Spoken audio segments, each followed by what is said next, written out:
Ya, shalom semuanya. Kita akan baca di dalam Lukas pasal 8. Lukas pasal 8 ayat 1 sampai 25. Tidak lama sudah itu, Yesus berjalan berkeliling dari kota ke kota dan dari desa ke desa memberitakan Injil Kerajaan Allah. Kedua-belas muridnya bersama-sama dengan dia dan juga beberapa orang perempuan yang telah disembuhkan dari roh-roh jahat atau berbagai penyakit, yaitu Maria yang disebut Magdalena, yang telah dibebaskan dari 7 roh jahat, Yohana istri Kusa, bendahara Herodes, Susana, dan banyak perempuan lain. Perempuan-perempuan ini melayani rombongan itu dengan kekayaan mereka. Ketika orang banyak berbondong-bondong datang, yaitu orang-orang yang dari kota ke kota menggabungkan diri pada Yesus, berkatalah ia dalam suatu perumpamaan. Adalah seorang penabur keluar untuk menaburkan benihnya. Pada waktu ia menabur, sebagian benih itu jatuh di pinggir jalan, lalu diinjak orang dan burung-burung di udara memakannya sampai habis. Sebagian jatuh di tanah yang berbatu-batu, dan setelah tumbuh, ia menjadi kering karena tidak mendapat air. Sebagian lagi jatuh di tengah semak-semak duri, dan semak itu tumbuh bersama-sama dan menghimpitnya sampai mati. Dan sebagian jatuh di tanah yang baik, dan setelah tumbuh berbuah 100 kali lipat. Setelah berkata demikian, Yesus berseru, "Siapa mempunyai telinga untuk mendengar, hendaklah ia mendengar." Murid-muridnya bertanya kepadanya, apa maksud perumpamaan itu?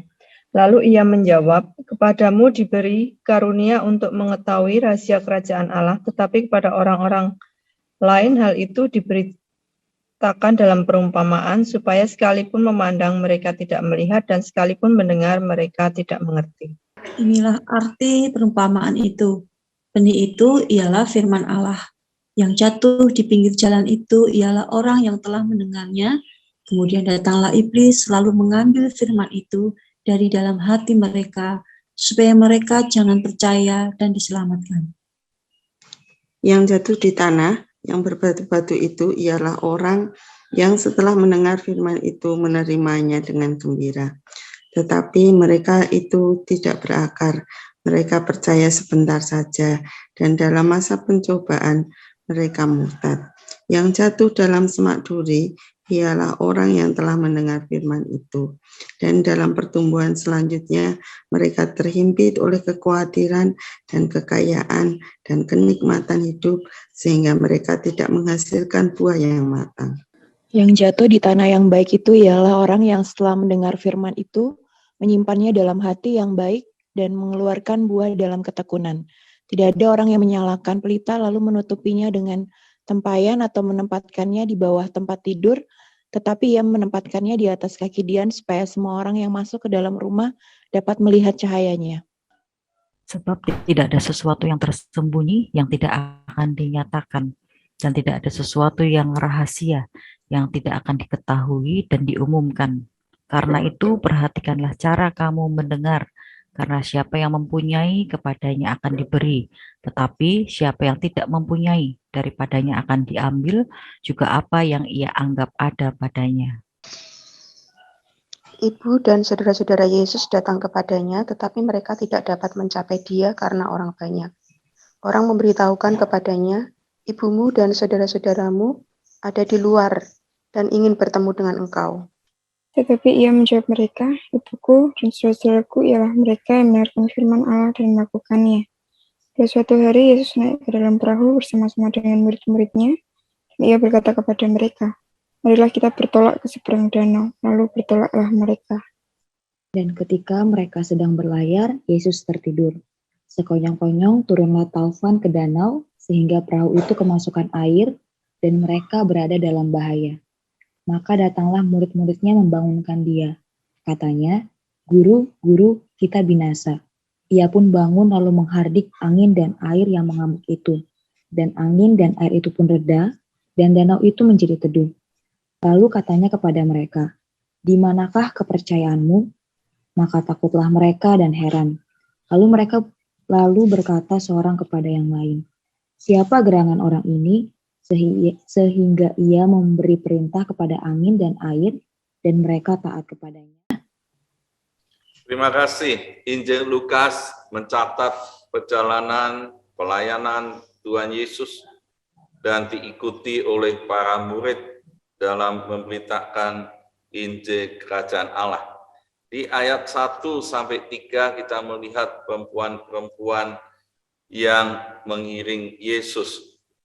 Ada pelajaran yang patut kita teladani, bahwa perempuan-perempuan ini melayani Yesus, rombongan Yesus dengan kekayaan mereka. Ada catatan, dengan kekayaan mereka, perempuan-perempuan ini mensupport pelayanan Yesus.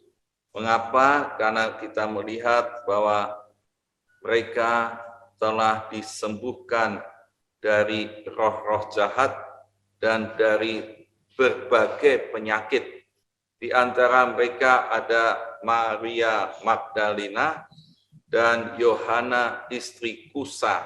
Ada catatan di situ, bendahara Herodes, bendahara Raja Herodes. Berarti ini ya golongan perempuan-perempuan kaya, tetapi dia mau memberikan kekayaannya untuk pelayanan Yesus. Ini yang patut kita teladani.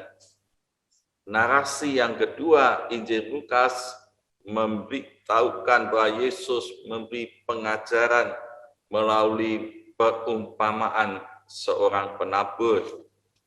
Ilustrasi seorang penabur, kita melihat bahwa benih yang ditaburkan itu menurut Yesus adalah firman Allah.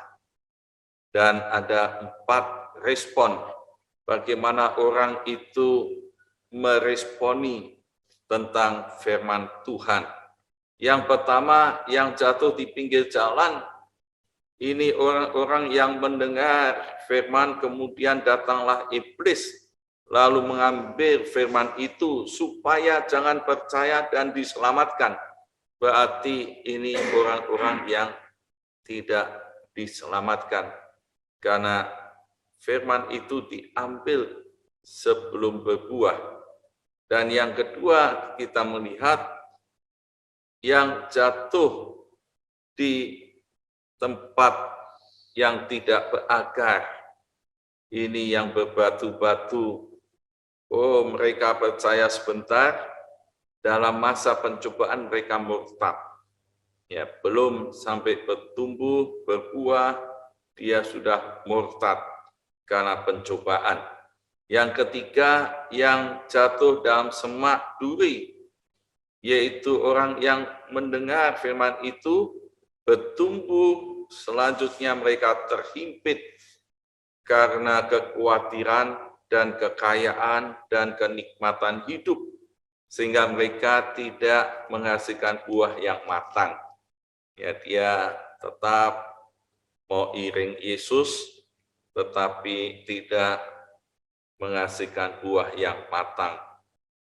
Yang keempat, ini yang dikatakan Tuhan Yesus. Yang jatuh di tanah yang baik ialah orang yang mendengar firman itu, menyimpan dalam hati yang baik, dan mengeluarkan buah dalam ketekunan.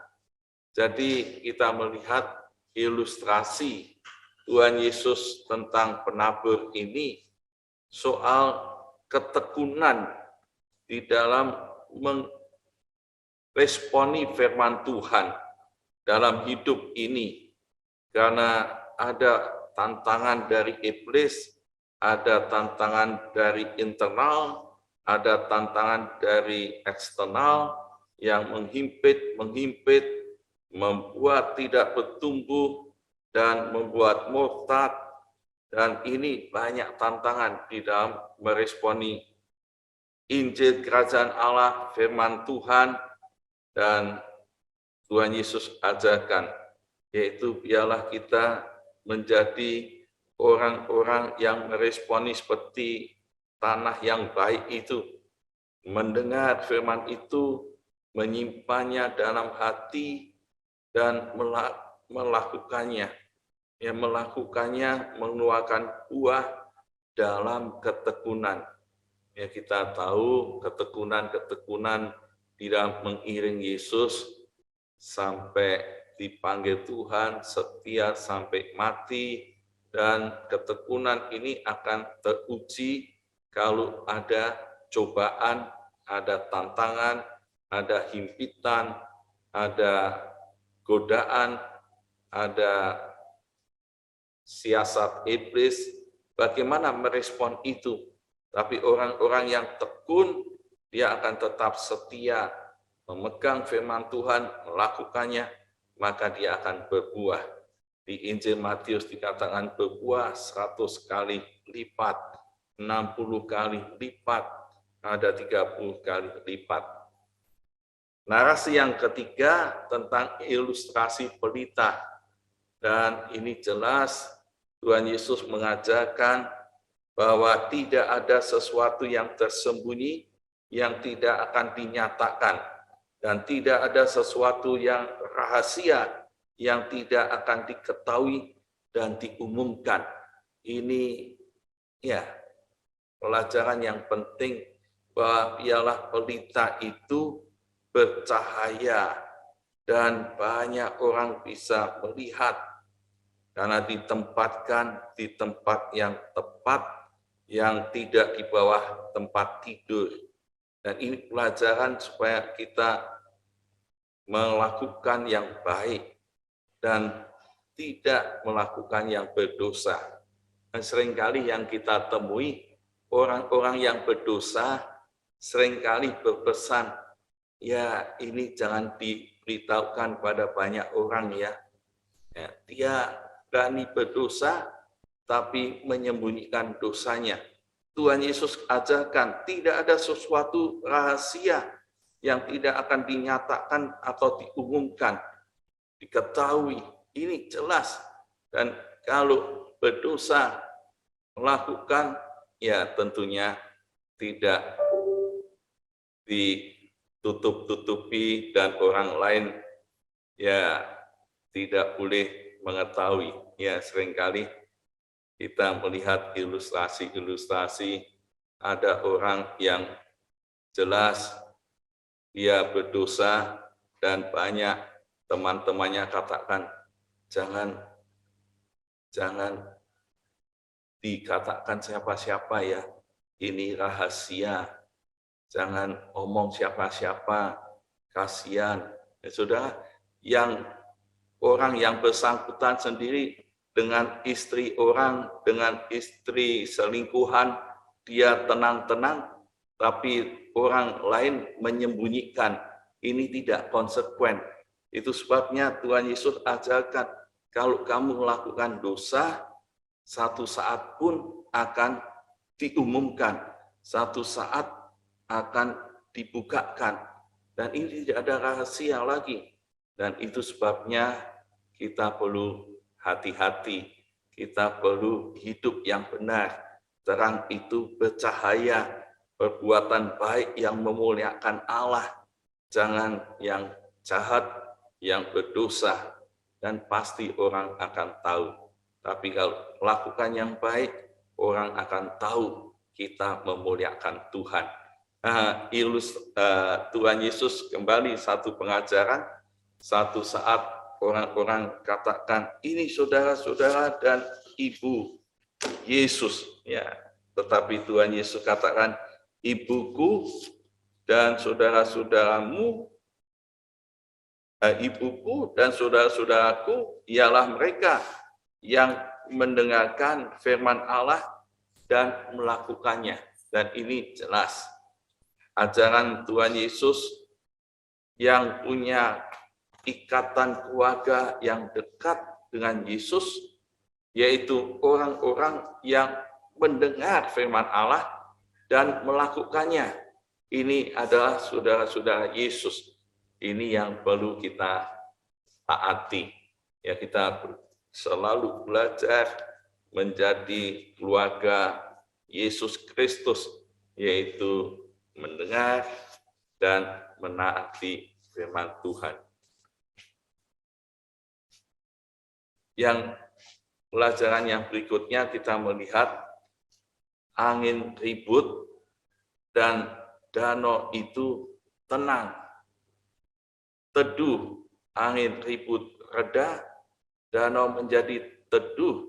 Saat murid-muridnya ada di perahu dan perahunya sampai kemasukan air, mereka ketakutan membangunkan Yesus, dan Yesus bangun dan menghardik angin dan air yang mengamuk itu.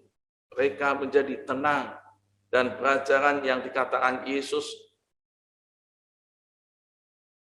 di manakah kepercayaanmu? Ya, di manakah imanmu menghadapi tantangan, gelombang, angin ribut? Bagaimana iman ini? Ya, akhirnya mereka melihat Yesus menghardik angin dan danau itu menjadi teduh. Inilah kuasa Yesus, pemerintah angin dan air. Maka dari peristiwa ini, murid-muridnya belajar tentang percaya dan taat pada Yesus.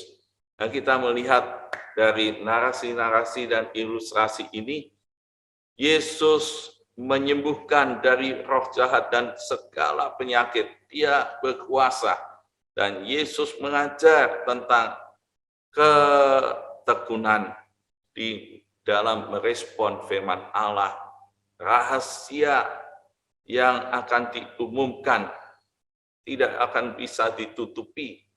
Dan saudara-saudara, Yesus adalah mereka yang mendengar dan melakukan firman Allah. Kalau kita menjadi murid Yesus, belajar percaya dan taat. Dalam aplikasi hari ini, kita patut merenungkan apakah saya mau memberi kekayaan untuk pelayanan. Kalau kita sudah diberkati Tuhan dengan kekayaan, apakah mau memberi untuk pelayanan di dalam Yesus seperti perempuan-perempuan yang kaya ini? Apakah saya sudah berbuah ketekunan dalam mendengar dan melakukan firman Allah, menjadi saudara-saudara Yesus? Dan apakah saya sudah yakin, percaya, dan taat pada Yesus sesuai kehendaknya?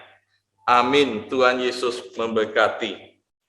Yalah, firman Tuhan ini senantiasa menggerakkan kita untuk terus rindu menuhankan Yesus dan melayani Dia dengan seluruh aspek hidup kita. Apa yang bisa kita berikan pada Dia, baik dalam kekayaan maupun dalam kita mengiring Dia, kita boleh tekun mengiring Yesus.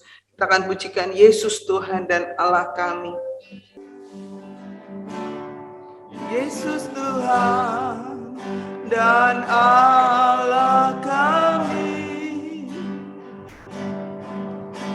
Engkau layak menerima pujian,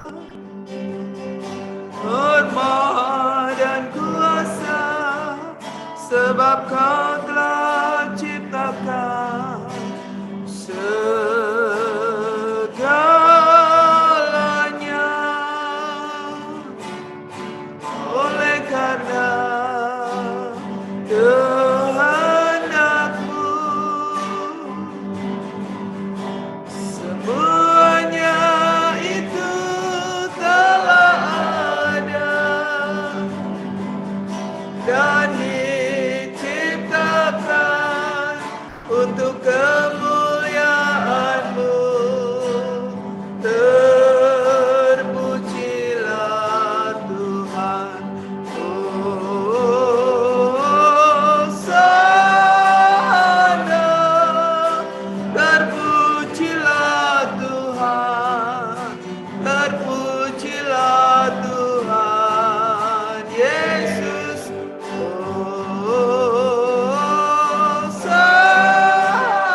Terima kasih buat pagi ini, Tuhan Yesus yang penuh kuasa menyembuhkan dari roh jahat dan segala penyakit. Tuhan Yesus yang mengajarkan supaya kami tekun dalam meresponi firman Tuhan, berbuah lebat untuk kemuliaan Tuhan, hidup di dalam kebenaran dan ketaatan, melakukan firman Tuhan.